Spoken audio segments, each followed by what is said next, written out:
मंजिल उन्हीं को मिलती है जिनके हौसलों में जान होती है। मंजिल उन्हीं को मिलती है जिनके हौसलों में जान होती है। ये पंखों से कुछ नहीं होता मेरे दोस्तों, हौसलों में उड़ान होती है। तो कैसे हैं आप सब? उम्मीद करता हूं आप सभी अच्छे होंगे। आज हम लोग पढ़ेंगे, क्लास 10th में है या 12th में है आप, आपका एग्जाम अगर 2023 में पड़ा हुआ है तो आज हम लोग हिंदी व्याकरण का पूरा शुरुआत कॉन्सेप्ट करने वाले हैं। कॉन्सेप्ट से शुरुआत करेंगे, यानी कि वर्ण से हम लोग शुरुआत करेंगे। वर्णमाला क्या है उससे हम लोग शुरुआत करेंगे। यानी कि अगर आप लोगों को टॉपर बनना है तो आपको जीरो से हीरो बनाने के लिए मैं आ गया हूं आप लोगों के सामने। तो आप लोग एक काम करिए, सबसे पहले अपने सभी दोस्त यार के साथ इस वीडियो को शेयर कर लीजिए। यानी जो दोस्त आपके होंगे 10th क्लास में या 12th क्लास में, और वो उम्मीद करते हैं कि बहुत अच्छा नंबर लेके आए, तो आप लोग सभी के साथ शेयर कर लीजिए। एक बार दिल से शेयर करिए। मैं आपको दिल से पढ़ा रहा हूं और उम्मीद करता हूं कि आप लोग मेरे पढ़ाई को बहुत बेटर तरीके से समझ के आप लोग बिहार बोर्ड में बहुत अच्छा नंबर लाके पास होइएगा। तो आप लोग मुझे अपना रिजल्ट भेजिएगा, मुझे आपसे ज्यादा खुशी मुझे होगी। तो आज हम लोग समझते हैं हिंदी व्याकरण क्लास 10th या 12th जो 2023 में एग्जाम देने वाले हैं वो बच्चों के लिए। हालांकि देखा जाए तो व्याकरण हर बच्चों के लिए इंपॉर्टेंट होता है, चाहे वो 10th में हो, 12th में हो, 11th में हो या फिर उससे नीचे हो, 8th 7th वाले सभी बच्चों के लिए इंपॉर्टेंट होता है। तो आप लोग किसी के साथ, सबके साथ शेयर करिए, अच्छा लगेगा। देखिए, वर्ण उस मूल ध्वनि को कहते हैं जिसका खंड या टुकड़ा नहीं किया जा सकता है। यानी वर्ण को हम तोड़ नहीं सकते हैं। सीधी सी अगर बात में करें तो आप लोग देखिए, अगर क हम लेते हैं, मान लीजिए आप क लेते हैं, तो क को हम दो भागों में तोड़ते हैं तभी जाके क टूटता है। जैसे देखिए, क को देखिए, क बोलने के टाइम क के साथ अ का उच्चारण आता है। देखिए क आ रहा है ना, अ का उच्चारण आ रहा है, अ का उच्चारण आ रहा है, यानी क के साथ अ का उच्चारण जुड़ जाता है क बोलने के टाइम। यही क में ऐसे कर देते हैं तो आधा क हो जाता है, वहां पर उच्चारण नहीं जुड़ता है अ का उच्चारण। तो देखिए, इसको दो भागों में बांटा गया है, वर्ण को दो भागों में बांटा गया है। पहला होता है स्वर वर्ण, दूसरा होता है व्यंजन वर्ण। पहले स्वर्ण वर्ण बताते हैं, फिर व्यंजन वर्ण बताएंगे।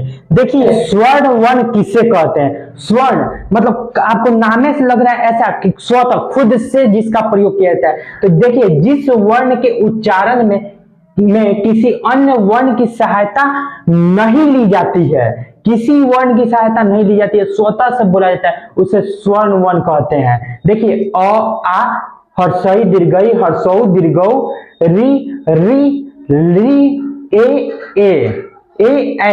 ओ ये हमारा हो गया स्वर्ण वर्ण। आप लोग नोट करते रहिएगा। उम्मीद करते हैं आप लोगों को समझ आ रहा होगा, पूरा डीपली समझ रहा होगा। स्वर्ण वर्ण उसी को कहते हैं जो स्वतः से बोली जाती है, खुद से बोली जाती है, किसी अन्य वर्ण की सहायता नहीं ली जाती है। समझ आ गया ना? देखिए, यहाँ पे इसको भी दो भागों में बांटा गया है। ये स्वर्ण वर्ण जो होता है वो 13 वो होता है, इसको 5 और 8 भागों में विभक्त कर दिया गया है। देखिए यहाँ पे ह्रस्व स्वर्ण वर्ण किसे कहते हैं ये सोच रहे होंगे आप लोग, तो आइए बताते हैं ना किसे कहा जाता है। ह्रस्व स्वर्ण वर्ण उससे कहा जाता है जिसमें एक वर्ण की सहायता से लिखा जाता है या बोला जाता है।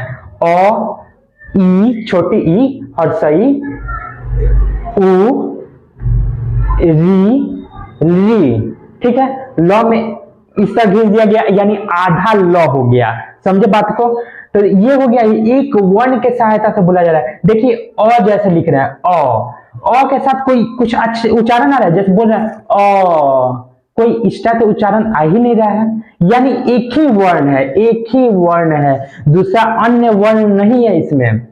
इस तरह का आप लोग 50 एग्जाम्पल ले सकते हैं। इधर भी व्यंजन भी बताएंगे तो आप लोग समझ जाइएगा, डीपली बहुत अच्छा से समझ जाइएगा, कहीं कोई आपको परेशानी नहीं होगा। एक वीडियो आप लोग पूरा मेरा देख लीजिए, दोस्त के साथ शेयर कर दीजिए, पूरा समझ जाइएगा क्लियर, कहीं आपको परेशानी नहीं रहेगा। देखिए, दीर्घ स्वर वर्ण, यानी इसमें दो गो वर्ण का सहायता लिया जाता है। आ, बड़ी ई, बड़ा ऊ, री में देखिए इस तरह खींचा गया है, ए ओ औ, ठीक है। आ देखिए, आ को दो गो अ मिलने के बाद एक आ लिखते हैं ना, वही चीज है। दो गो वर्ण की सहायता से लिखा जाता है, उसे दीर्घ स्वर वर्ण कहते हैं, समझ गए। तीसरा होता है प्लुत स्वर वर्ण, ये संस्कृत में पढ़ना है, इसको 3 वर्ण की सहायता से कंप्लीट किया जाता है, पूरा किया जाता है। भो कृष्ण, भो राम, हे कृष्ण, 3 गो वर्ण की सहायता से कंप्लीट किया जाता है। तो उम्मीद करते हैं स्वर्ण वर्ण किसे कहते हैं आप क्लियर समझ गए होंगे कि आखिर स्वर्ण वर्ण किसे कहते हैं। अगर नहीं समझे तो कमेंट करिए, मैं फिर आप लोगों को कोशिश करूंगा बताने के लिए। आगे देखिए, अब हम लोग समझते हैं व्यंजन वर्ण। व्यंजन वर्ण में भी बांटा गया, वर्ण को 2 भागों में बांटा गया है, एगो स्वर होता है, एगो व्यंजन होता है। व्यंजन वर्ण उसे कहते हैं, लिखते चलिए, लिख लीजिए आप लोग, व्यंजन वर्ण उसे कहते हैं जिसे स्वर्ण वर्ण की सहायता से ही बोली जाती है। यानी व्यंजन वर्ण को स्वर्ण वर्णों की सहायता से बोली जाती है, उसे व्यंजन वर्ण कहते हैं। देखिए यहाँ पर लिख दिए हैं, इसके उच्चारण में स्वर्ण वर्ण की सहायता ली जाती है। आप लोग लिख सकते हैं, दिखाई नहीं दे रहा होगा लेकिन लिख लीजिए। देखिए इसको भी 3 भागों में बांटा गया है, लेकिन 4 भाग मैंने लिखा हुआ है क्योंकि विशाल सर आए हैं, आप कुछ ज्यादा ही ज्ञान लेके जाइएगा, ये आप लोगों को कहीं नहीं मिलेगा, वो मैं आप लोगों को बताऊंगा। देखिए पहला हो गया स्पर्श व्यंजन। स्पर्श व्यंजन में आता है क्या क्या, कवर्ग, चवर्ग, तवर्ग, पवर्ग, तवर्ग आप लोगों को आता है। देखिए कवर्ग, कवर्ग मतलब क, ख, ग, घ, अंघ। चवर्ग मतलब च, छ, ज, झ, इ।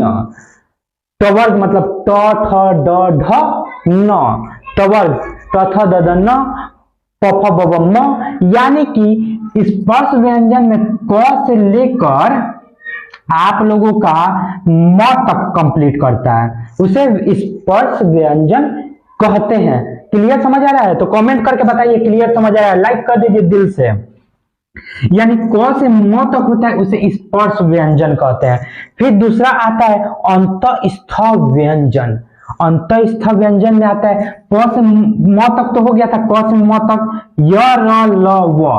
अंतस्थ व्यंजन में आप लोगों का आता है। तीसरा आता है उष्म व्यंजन। उष्म व्यंजन, अंतस्थ व्यंजन को आप कैसे समझिएगा, अंदर से जो उच्चारण निकलता है उसे अंतस्थ व्यंजन कहते हैं। यानी अंत, अंत मतलब अंदर से उच्चारण निकलता है। अब कहिएगा य बोल के देखिए तो एक बार, य देखिए बाहर निकल ही नहीं रहा है, अंदर जा रहा है। य लगेगा कि अंदर की ओर जा रहा है। य, र, ल, व लग रहा है अंदर की ओर जा रहा है। एक बार बोल के आप लोग देखिए, उसी को कहते हैं अंतस्थ व्यंजन, यानी अंदर से उच्चारण जिसका आ रहा है उसे अंतस्थ। और उष्ण व्यंजन, अब उष्ण व्यंजन समझिए, ठंडा का दिन है, उष्ण, उष्ण मतलब होता है गरम, गरम, गर्मी। उष्ण व्यंजन वर्ण किसे कहते हैं आप लोग अपने से समझ जाइएगा। देखिए तो जरा बोल के, स, उष्मा कहाँ निकल रहा है, बाहर निकल रहा है। स, स, स यानी तालाबी स, मूर्धन स, दंत स, ह। बोल के देखिए, तालाबी स कहाँ निकल रहा है उष्मा, बाहर। मूर्धन स बाहर निकल रहा है उष्मा। दंत स बाहर निकल रहा है उष्मा। ह देखिए उष्मा बाहर निकल रहा है आपके मुंह से, यानी ये क्या हो गया, उष्ण व्यंजन वर्ण इसी को कहते हैं। अगर अच्छा लग रहा होगा तो आप दिल से लाइक ठोक दीजिएगा, और आप लोग दोस्तों के साथ शेयर करिएगा, जो भी 10th में है, 12th में है, 2023 में एग्जाम देने वाले हैं, सबके साथ शेयर करिए, सब कोई समझे। और जब हम आए हैं तो एक एक्स्ट्रा आपको तो ज्ञान दे ही के जाएंगे, आपको पता होगा। तो देखिए आयोग व व्यंजन वर्ण आपको कहीं किताब में नहीं मिलेगा, कहीं नहीं मिलेगा आयोग व। तो देखिए इसमें होता है क्या, अनुस्वार होता है, विसर्ग होता है।